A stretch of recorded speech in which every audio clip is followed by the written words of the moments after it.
We're nearing the end of our day here at TEDxYouth, and it's been absolutely wonderful. But I mean, how do we get here, Jordan? What happened? I don't know. I just kind of veered off my path, and I found myself on this stage talking to you people. Yeah, a lot of things were supposed to happen in our lives. For example, there was supposed to be music when I was dancing up here, but there wasn't. I guess things don't happen for a reason.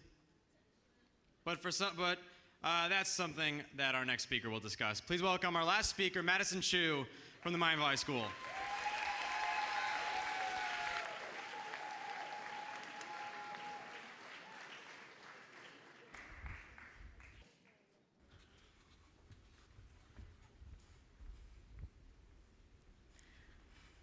People often ask where you are going, but they tend to neglect to ask exactly how you are going to get there. It's taught from a young age, or more so rather assumed that life is a straight path. So it's figured that wherever you're trying to get to, you're just going to simply walk straight there. Now, I've gone my whole life kind of acting upon this idea, but I recently discovered that it's actually very misleading, if not incorrect. Yes, there may be a start point A and an end point B that you're trying to get to, but life is not just traveling a single straight path connecting the 2 points directly.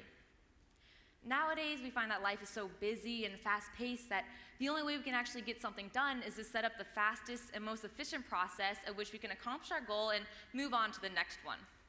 We treat life as if it's a race, competing against one another, trying to make it to the next mile marker faster than everyone else.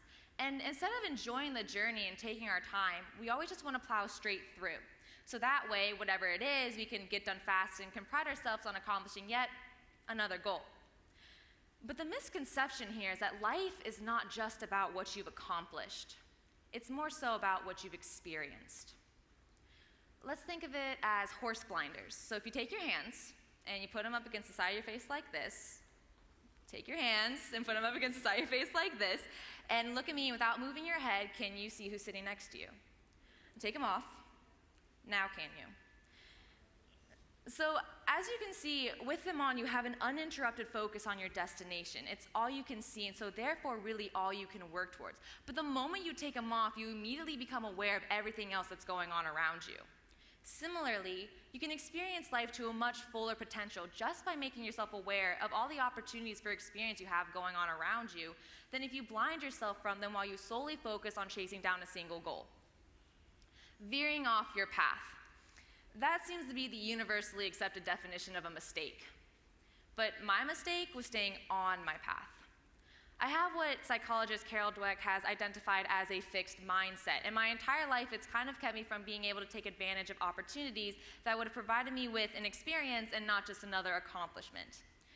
So how many of you here today are missing school to be here? Missing work?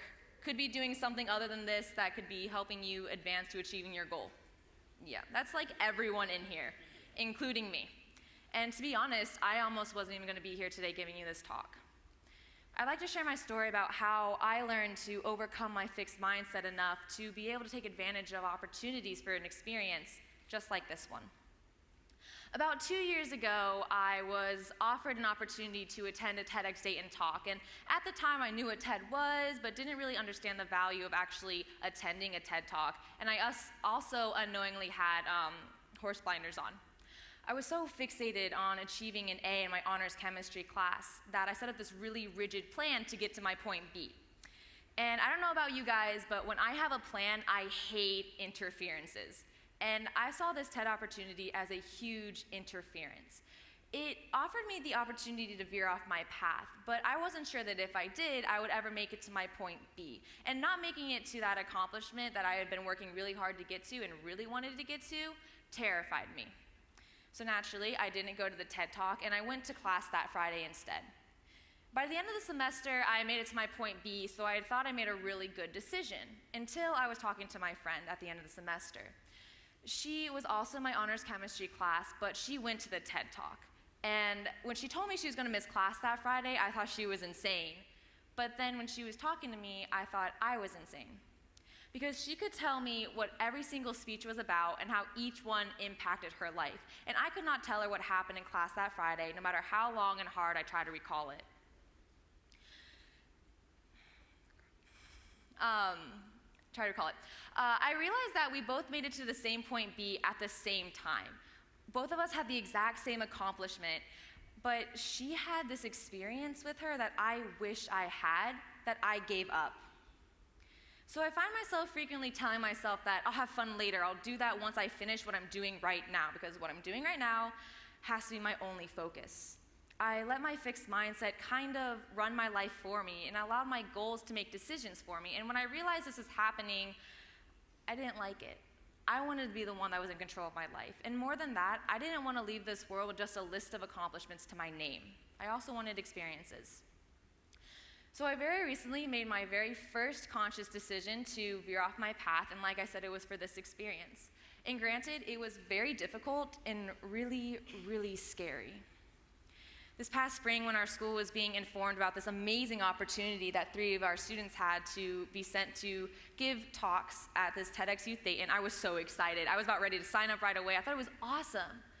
But then we were further informed that during the summer, we'd have to attend these day-long workshops to get peer-reviewed, to perfect our speeches, and get coached by previous TED speakers. And then during the school year, we'd have to miss a day of school to attend the actual event. And that's when I kind of backed up, and the alarms in my head started going off. I started freaking out, and I was like, I can't miss school, because that means I have to miss class, and missing class is not on my plan. No, not doing it. But then I started to remember what happened 2 years prior when I was offered that other TED opportunity, and how I dealt with that, and what came from that.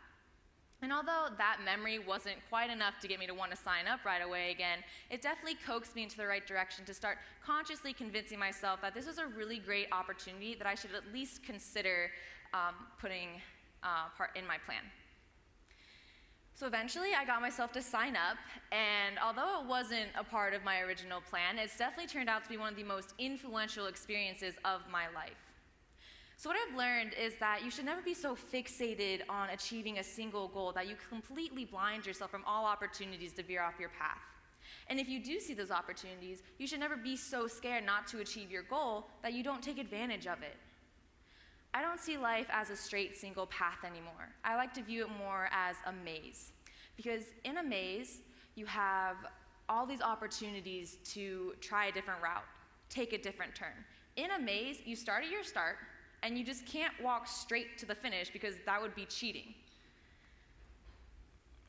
Every step you take in a maze is a step towards your accomplishment.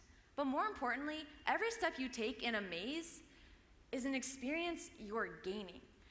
So my question to you is, do you see your life as a straight path, focusing on every single accomplishment?